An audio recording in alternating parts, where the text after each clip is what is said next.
اور قوم کیسے اس کے پیچھے لگ جاتی ہے دنیا کی سب سے بڑی سپر پاور کے خلاف، اپنے ووٹ کے لیے تعلقات ختم کر دیتا ہے، جو ہم سے پہلے ہی شدید ناراض ہے کہ دھوکہ دہی کی ایک پوری داستان حیات ہے کہ مال پکڑتے ہیں پھر وعدے سے مکر جاتے ہیں۔ میں چاہتا ہوں کہ حسین حقانی کو پہلے سن لیں، ہم 3 منٹ کا ویڈیو ہے، آپ لوگ بہت انجوائے کریں۔ بات یہ ہے کہ عمران خان صاحب کو سازش پر کبھی اعتراض نہیں رہا۔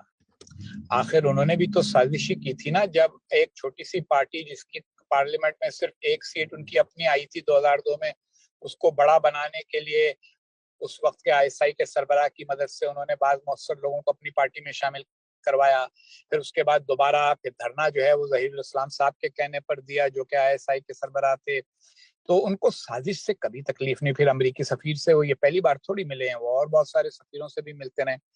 عمران خان صاحب کا اعتراض یہ کہ سازش ہونی چاہیے لیکن سازش میرے حق میں ہونی چاہیے۔ وہ ایک انانیت پسند آدمی ہیں، کھلاڑی آدمی ہیں، ان کو ساری عمر صرف تالیاں بجوانے کا شوق رہا ہے۔ ان کو سیاست میں لا کر کسی نے بہت بڑا ظلم سیاست کے ساتھ، ملک کے ساتھ اور خود عمران خان کے ساتھ کر دیا ہے۔ آپ مجھے بتائیے کہ اب اگر وہ بالفرض یہ سب اپنے بیانیے کی بنیاد پر کامیاب بھی ہو جاتے ہیں، الیکشن بھی جیت جاتے ہیں اگلا، ان کے پاس پاکستان کے لیے کیا منصوبہ ہے؟ وہ تو یہ کہا کرتے تھے کہ جی 200 ارب ڈالر پاکستان کا لوگوں نے چرایا ہے اور وہ دوسرے ملکوں میں جمع ہوا ہے اور میں وہ لے کے آ جاؤں گا اور اس سے ملک خوشحال ہو جائے گا۔ وہ بات بڑی مزہ کا خیز تھی لیکن لوگ اس کے پیچھے لگ گئے۔ تو وہ کوئی منصوبہ نہیں رکھتے۔ سیاست نام ہے مختلف مسائل کے متبادل حل تجویز کرنے کا، وہاں عمران خان صاحب فیل ہیں۔ وہ صرف لوگوں کے جذبات بھڑکانے کے ماسٹر ہیں اور یہ ان کو کھیل آتا ہے۔ کرکٹ میں بھی تو یہی ہوتا ہے نا، آپ جب چھکا لگاتے ہیں تو تالی بجتی ہے، تو وہ صرف چکے چوکے لگاتے رہتے ہیں اور وہ لگاتے، سازش پہ ان کو کوئی اعتراض نہیں ہے۔ اعتراض ان کو یہ ہے کہ میرے خلاف نہیں ہونی چاہیے، میرے حق میں ہونی چاہیے۔ حقانی صاحب بہت سارے سائفر گیٹ بنا دے، میمو گیٹ بنا دے، چائنا گیٹ بنا دے، چمپو گیٹ بنا دے اور ہماری قوم ماشاءاللہ اس کے اندر الجھ جاتی ہے۔ اور ہماری صحافت کا بھی یہ حال ہے کہ صحافی برادری میں بھی ایسے لوگ موجود ہیں، مثلا ایک ہماری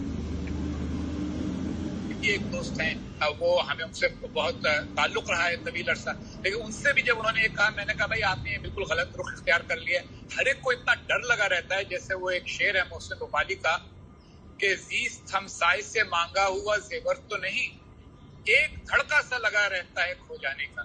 تو یہ پوری قوم اتنی اس میں رہتی ہے کہ باقی دنیا صبح اٹھتی ہے، ناشتہ کرنے کے بعد یہ سوچتی ہے کہ پاکستان کو کیسے نہیں کیا ہے۔ بھائی پاکستان میں سیلاب آیا ہوا ہے، بہت زیادہ بڑا بحران ہے، پاکستان کی معیشت بحران کا شکار ہے، ہماری پیداواری صلاحیت کم ہوئی ہے، ہم نے ایک ایسے ملک کو اپنا سب سے بڑا دشمن قرار دیا ہوا ہے جو ہم سے کہیں بڑا ہے اور زیادہ بڑا ہوتا جا رہا ہے۔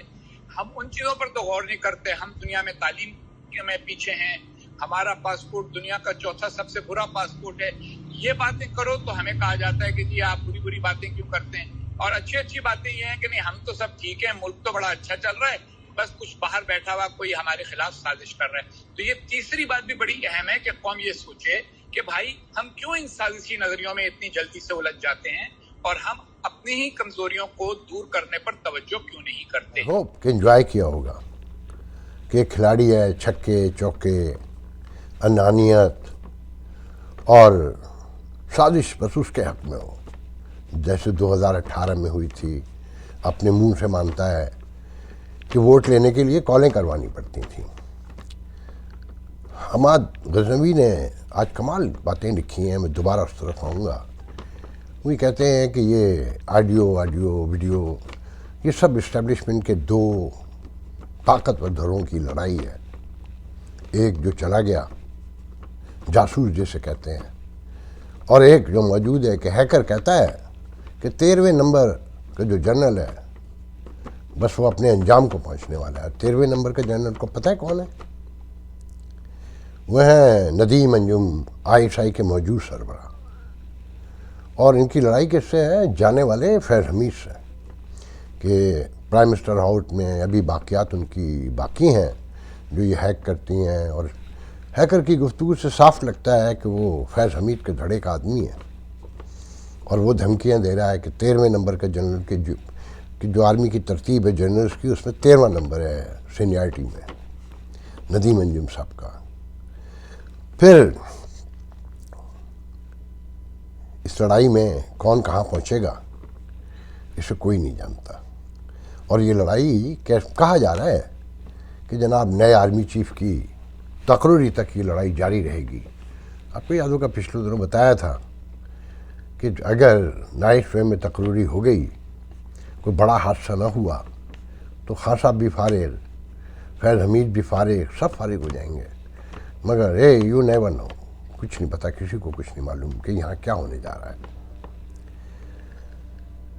یہ جو سینقانی ہے نا، ان کی گفتگو غور سے سنیں کہ ہم ہر بڑے سے لڑتے ہیں، ہر طاقتور سے الجھتے ہیں، پیٹ میں روٹی نہیں ہے، گلاس میں پانی نہیں ہے، سر پر چھت نہیں ہے۔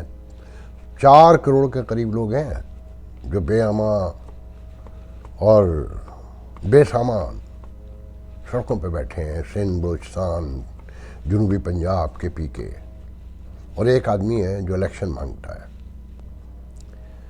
کیا کہیے اور کیا نہ کہیے۔ پھر پہلے ذکر کر دیتا ہوں سی پیک کا، کہ بتایا جاتا ہے کہ سی پیک تقریباً بند ہو گیا ہے۔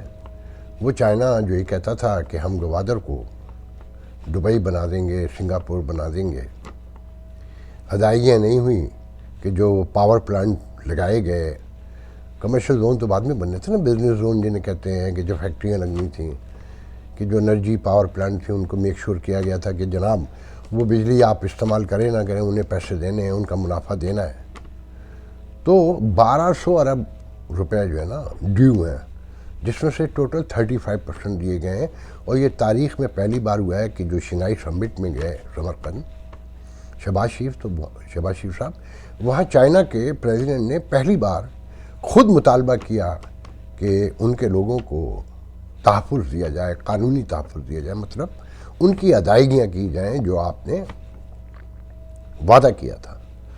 پھر کہنے والے یہ بھی کہتے ہیں کہ ان کو یہ بھی کنسرن ہے کہ چائنیز کی حفاظت کا کوئی انتظام نہیں ہے، کئی لوگ مارے جا چکے ہیں، ابھی پرسوں ہی کراچی میں مارے گئے 2 لوگ، اور ساتھ میں کہ سی پیک اتھارٹی ختم کرنا ایک بہت بڑا سانحہ تھا۔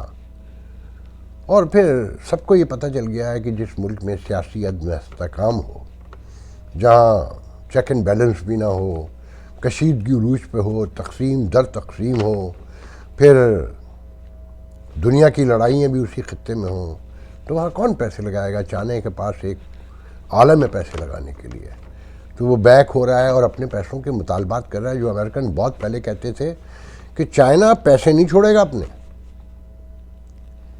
آپ مر رہے ہوں گے تو آپ کی باڈی بیچ کے بھی پیسے لے لے گا۔ تو اللہ معاف کرے، کیا وہ وقت آ گیا ہے؟ اللہ ہی جانے۔ وہ چائنا جس کے لیے آپ ہائبرڈ وار کا حصہ بنے، دنیا سے آپ نے بے مقصد پنگے لیے، وہ آپ کو چھوڑ کے چلا گیا۔ واشنگٹن ڈی سی میں پریس بریفنگ کی پاکستان ایمبیسی میں بلاول بھٹو صاحب نے جاتے ہوئے پاکستان اپنے وزٹ کے اینڈ پر بہت سی باتیں کی انہوں نے انڈیا کے حوالے سے مختلف۔ میں انڈیا پہ بھی آؤں گا۔ کچھ لوگ الزام لگاتے ہیں کہ میں ملک توڑنے کی حمایت کرتا ہوں، میں انڈیا کی حمایت کرتا ہوں، تو آخر میں اس طرف آؤں گا۔ سب سے پہلے ذہن میں رکھیں جو یہ خواب ہے نا کہ دنیا ہمارا قرض معاف کر دے سیلاب کی مد میں اور امداد میں تبدیل کر دے۔ امریکہ نے آپ کو سہارا دیا ہے، معاف نہیں کیا۔ جیسے انڈیا کو چھوڑا نہیں ہے، مگر اب ویسا پیارا بھی نہیں رہا کہ وہ انڈیا روس سے بھی تیل لے گا، چائنا کے بھی قریب جائے گا، دولت کمائے گا امریکہ سے، عزت بڑھائے گا امریکہ کے تھرو، ٹیکنالوجی، دنیا کی ہر چیز امریکہ سے لے گا، اور امریکہ جہاں جہاں جائے گا اپنے نوجوانوں کی قربانیاں دے گا، ٹانگیں کٹوائے گا، ہاتھ کٹوائے گا، ان کی لاشیں اٹھائے گا، اور اس کے بعد انڈیا، روس یا چائنا کھائیں گے۔ دنیا میں کہیں کوئی ایسا نہیں کرتا، وہ افغانستان ہو، وہ دنیا کا کوئی حصہ ہو، امریکن اپنی پلاننگ کے تحت جاتے ہیں، اپنی پلاننگ کے تحت واپس آتے ہیں. وہ قبضہ کرنے نہیں جاتے، کبھی بھی صفائی کرنے جاتے ہیں. نوٹ کریں، وہ عراق ہو، جہاں چاہیں چلے جائیں. مگر اس کی قیمت پر یہ ممکن نہیں ہے کہ وہ انڈیا جو سپر پاور بننے کے خواب دیکھ رہا تھا اور امریکہ کی مدد سے دیکھ رہا تھا، وہ امریکہ جو اس کا اسٹریٹجک پارٹنر بن گیا تھا، وہ امریکہ جو اسے آسٹریلیا، کینیڈا اور فرانس کو ملا کر اور دنیا کو ملا کر ایک سمٹ بنا رہا تھا اور اسے آگے بڑھا رہا تھا، اسے وہاں کے دکھائے گا کہ جناب ہم تو انڈیپینڈنٹ ہیں، اب لیجیے انڈیپینڈنسی. ختم چھوڑے گا بھی نہیں. مگر وہ بات نہیں رہے گی جو تھی. اسی لیے پاکستان کی طرف میں نے بہت پہلے سے کہہ رہا ہوں کہ یہ ریاستیں کاروبار ہوتی ہیں، اس میں دوستیاں دشمنیاں نہیں ہوتی، مفادات ہوتے ہیں.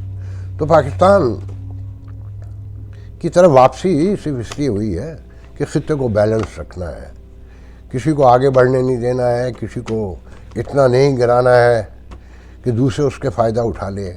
تو پاکستان کی منافقتیں معاف نہیں ہوئی ہیں اور بھارت نے جو کیا ہے وہ واپسی نہیں ہو سکتی وہاں پر. تو میرا نہیں خیال ہے کہ قرض معاف ہو جائیں گے $130 بلین اور پاکستان میں ایک لوٹ مار کا نیا بازار شروع ہو جائے کہ بھئی اب تو کچھ ہے ہی نہیں، جو ہے اپنا ہے، لوٹو کھاؤ. پھر 10-20 سال کے بعد پھر اتنا ہی قرض ہو جائے گا، پھر کوئی آفات آئے گی اور پھر دنیا ہمیں معاف کر دے گی. عجیب سے خواب دیکھتے ہیں ہم. کوئی چیک اینڈ بیلنس ہوتا، آپ کوئی ایماندار، نہ آپ خود سے ایماندار ہیں، نہ آپ دنیا سے ایماندار ہیں. آپ سے مطلب میں، ہم. یہ منافقتیں ہیں جو کچھ ہو رہا ہے. فلوریڈا میں بھی تو سیلاب آیا ہے، کوئی ایسا ہنگامہ نہیں ہوا، لوگ بے گھر بھی ہوئے ہیں، سب کچھ ہوا ہے. مگر ریاست میں دم ہے نا، منظم ہے ریاست، تو اسے پتہ ہے کیسے کنٹرول کرنا ہے. اب اہم بات، کچھ لوگوں کا کہنا یہ ہے کہ جی میں خدا نخواستہ پاکستان ٹوٹنے کے لیے پر بڑا خوش ہوں گا اور میں بھارت کو سپورٹ کرتا ہوں. دیکھیں ایک بات بہت پہلے سے کہہ رہا ہوں، جو لوگ کنٹینیو فالو کرتے ہیں انہیں پتہ ہوگا کہ یہ سانحہ میری زندگی میں نہ ہو. میں نے انڈینز کے ساتھ کام کیا، میرے انڈین دوست بڑے ناراض ہوں گے. میں 29 سال اخبار نکالا ہے میں نے. یہ انڈین ہم اتنی ان سے نفرت نہیں کرتے یا ان سے اتنے متنفر نہیں ہیں جتنے وہ ہیں.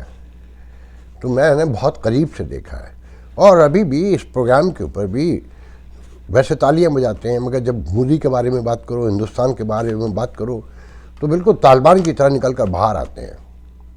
ذہن میں رکھیں، اگر پاکستان ماڈرن ہوتا، لبرل ہوتا، سیکولر رہتا جیسا کہ قائد اعظم نے کہا تھا، تو آج مودی کا انڈیا نہیں ہوتا. انڈیا وہی لبرل ہوتا، سیکولر ہوتا، ماڈرن ہوتا جو اندرا گاندھی کا تھا، جو کانگریس کا تھا، جو نہرو کا تھا، جو گاندھی کا خواب تھا. مگر ہماری انتہا پسندی دیکھ کے ہمارے اوریا مقبول جان، نسیم حجازی اور اسماعیل ساگر، طارق اسماعیل ساگر جیسے، میں کیا کہوں، مرحوم چلے گئے، ابھی حال ہی میں گئے، اور زید حامد، غزوہ ہند، نعرے، جہاد. تو ہندو بھی انسان ہے نا. انہوں نے جب دیکھا کہ ہمارا پڑوسی ہر وقت خونی آنکھوں سے ہی دیکھتا ہے، گھورتا ہے، گو کہ کشمیر بنیاد بنا، بےمانی ہوئی، یہ گورا جاتے ہوئے کر گیا تھا دونوں کو لڑانے کے لیے. پھر کلچرلی تو ایک ہے نا، تاریخ بتاتی ہے کہ ہم ایک دوسرے کا خون ہی پیتے رہے ہیں. ہم کوئی الگ لوگ نہیں ہیں، ایک جیسی ذہنیت ہے. مگر پاکستان کی انتہا پسندی نے بھارت کو انتہا پسند بننے میں بڑی مدد فراہم کی اور مودی کا کنٹرول ہوا. اور جس طرح ہم نے بھگتا ہے نا، یہ ہندوستانی بھی بھگتیں گے، جلد بھگتیں گے. وقت شروع ہوا چاہتا ہے اور شاید ہو بھی چکا ہے کہیں. ایسا نہیں، انتہا پسندی کو دنیا ایسے معاف نہیں کر دیتی. اگر ہم اقلیتوں کے ساتھ محبت کرتے تو ہندوستان کی ضرورت نہیں ہوتی. جو سلوک ہم نے اقلیتوں کے ساتھ کیا وہ ہندوستانیوں نے بھی کیا. اب ان کا زور ہے، ہم تو شاید پھر تھوڑا سا کہیں اب درگزر سے کام لے لیتے ہیں. ان کے یہاں بالکل نہیں ہے، کیونکہ نئی ابھر کر آئی ہے نا، کہ ابھی طاقت ہے، جوان ہے، انتہا پسندی کی سوچ کے حوالے سے. تو ہندوستان کے لیے، اس انتہا پسند ہندوستان کے لیے پاکستان کو ہونا بہت شدید ضروری ہے. وہ نہیں چاہے گا کہ ٹوٹے. اس کی خواہش میں نہیں سمجھتا کہ ہم اگر خدا نہ خواستہ ہمیں کچھ ہو گیا تو کسے دکھائے گا، کس سے ڈرائے گا. ایک لمبی تو گفتگو ہو جائے گی، مگر میرا نہیں خیال ہے کہ ہندوستان پاکستان کو ٹوٹتا ہوا دیکھ سکتا ہے. یا مجھ جیسے لوگ جنہیں سارا منظر غلط فہمی کہہ لیں، خوش فہمی کہہ لیں، وشفل تھنکنگ کہہ لیں، ہندوستان آج کے پاکستان سے کہیں زیادہ بدتر ہے. میری زندگی میں خدا کرے یہ وقت نہ آئے، مگر ہماری خواہشوں سے کچھ نہیں ہوتا. یہ ہم جو کرتے ہیں وہی ہمارے سامنے آتا جاتا ہے. تو آنے والے دن کیا لے کر آئیں گے، ویٹ کریں کہ یہ جو تقرری ہے اس وقت، اس کے ہونے تک جانے کیا کیا ہوگا.